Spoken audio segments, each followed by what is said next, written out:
మన రక్షణ వ్యవస్థను భారత్ సర్వనాశనం చేసింది. భారత్ డ్రోన్లను పాక్ అడ్డుకోలేకపోయింది. మన ఎయిర్ డిఫెన్స్ వ్యవస్థ విఫలమైంది. పాక్ రక్షణ మంత్రి ఖవాజా ఆసిఫ్ సంచలన కామెంట్స్. నిజంగా పాకిస్తాన్ పరిస్థితి ఎంత ఘోరంగా ఉందో ఇక్కడ చూడొచ్చు. పాక్ HQ-9 అనే ఎయిర్ డిఫెన్స్ను పాక్ చైనా నుంచి కొనుగోలు చేసి అది వాడుతుంది. మన దగ్గర S-400 సుదర్శన చక్రగా పిలుస్తారు. S-400ను రష్యా నుంచి మనం కొనుగోలు చేసాం.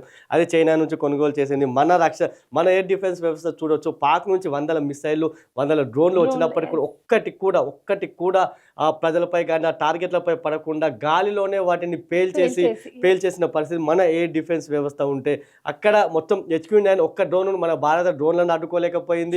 తిరిగి దాడులు కూడా మొత్తం ఆ డిఫెన్స్ వ్యవస్థనే మొత్తం నాశనం అయిపోయింది. మన దాడిలో లాహోర్తో సహా మొత్తం 11 చోట్ల కూడా ఎయిర్ డిఫెన్స్ వ్యవస్థలు మొత్తం కూడా నాశనం అయిపోయింది. అంటే చైనా సరుకు నిజంగానే చైనా మన వస్తువులనే కాదు, ఇటు ఆయుధాలలోనూ చైనా సరుకు అయితే సోషల్ మీడియాలో దీనిపై భారీ ట్రోలింగ్ అయితే జరుగుతుంది. చైనా సరుకు ఎక్కడున్నా చైనా సరుకే, నాణ్యత అనేది ఉండదు. అది ఆయుధాలైనా సరే, వస్తువులైనా సరే, ఏదైనా సరే అని చెప్పుకోవచ్చు. కానీ నిజంగా మనం యుద్ధం చేస్తున్నాం. నిజంగా మనల్ని నిలబెట్టింది అయితే 3 ప్రధానంగా చెప్పుకోవచ్చు. అందులో ఫస్ట్ సుదర్శనగా చక్రగా పిలిచే S-400, ఆ తర్వాత INS విక్రాంత్గా చెప్పొచ్చు. అది మొత్తం మన స్వదేశీ పరిజ్ఞానంతో రూపొందించారు. ఆ తర్వాత రాఫెల్ జెట్స్. ఇవే మన ప్రధాన అస్త్రాలుగా ఉన్నాయి. నిజంగా దేశాన్ని కాపాడుతున్నాయి, పాకిస్తాన్పై దాడులు చేస్తున్నాయి. అంటే ఈ 3 ఆయుధాలు అయితే మనకు ఒక రక్షణ కవచంగా నిలుస్తుంది. ఎయిర్ డిఫెన్స్ వ్యవస్థ నిజంగా S-400తో ఒక రక్షణ కవచం. సుదర్శన చక్రం ఎంత మహాశక్తివంతమైందో ఒక్కసారి దాన్ని ప్రయోగిస్తే ఎటువంటి శత్రువు అయినా మొత్తం అక్కడ ధ్వంసానికి నాశనం కావాల్సిందే. సేమ్ మన ఎయిర్ డిఫెన్స్ వ్యవస్థ కూడా మనపై ఒక్క మిసైల్ కానీ ఒక్క డ్రోన్ కానీ పడకుండా గాలిలోనే పేల్చేసి తిరిగి మళ్ళీ వాళ్ళపై దాడులు చేస్తుందంటే మనకు ఒక రక్షణ కవచంగా నిలుస్తుంది. మొత్తం మన దేశానికి నిజంగా ఒక రక్షణ కవచంగా నిలుస్తుందని చెప్పొచ్చు. ఒకేసారి 36 చోట్ల దాడులు చేయగలదు. 36 మిసైళ్లను కూడా ఏకకాలంలో కూడా మన ఎయిర్ డిఫెన్స్ వ్యవస్థ నాశనం చేయగలదు. 80 మిసైళ్ళు, 80 డ్రోన్లకు సంబంధించి కూడా అది ఒకేసారి ఫోకస్ పెట్టి అందులో 36 మిసైళ్ళను లేదా 30 డ్రోన్లను వేటినైనా ఒకేసారి కూల్చగల సత్తా మన ఎయిర్ డిఫెన్స్ వ్యవస్థకు ఉన్నది.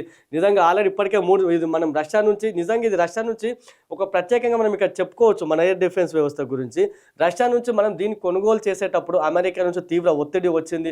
మన రాజకీయ పక్షాల నుంచి కూడా నిజంగా ఇండియా బయట దేశాలతోనే కాదు మన రాజకీయ పార్టీలతోనూ యుద్ధం చేయాలి. మన దేశంలో ఎంతోమంది కుహన మేధావులుగా చెప్పుకుని ఎంతోమంది ఉన్నారు. వారితో కూడా మన ఆర్మీ నిజంగా చెప్పుకోవచ్చు ఇక్కడ యుద్ధం చేయాల్సిన పరిస్థితి ఉంటుంది.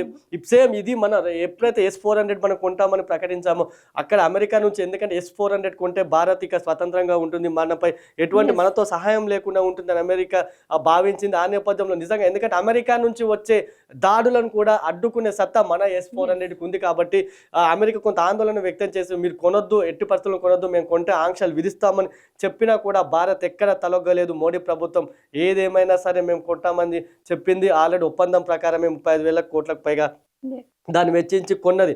మన బీజేపీ ఎంపీగా ఉన్నటువంటి గతంలో సుబ్రహ్మణ్య స్వామి కూడా దీన్ని వ్యతిరేకించారు. అసలు ఎందుకు ఇది అని చెప్పేసి ప్రతి ఒక్కరు కూడా చాలామంది దీన్ని వ్యతిరేకించారు. కానీ ఇప్పుడు వాళ్ళందరికీ కూడా తెలిసి వస్తుంది నిజంగా ఎందుకు కొన్నది మోడీ ప్రభుత్వం. అసలు S-400 ఏమిటి అంటే ఇప్పుడు ఒక రక్షణ కవచంగా ఇండియాని కాపాడుతుందని చెప్పొచ్చు. మనం అంత రక్షణ కవచంగా మన ఎయిర్ డిఫెన్స్ వ్యవస్థ S-400 ఎవరైతే విమర్శలు చేశారో వారందరికీ నిజంగా ఒక చెంప దెబ్బ లాంటిది అని చెప్పొచ్చు.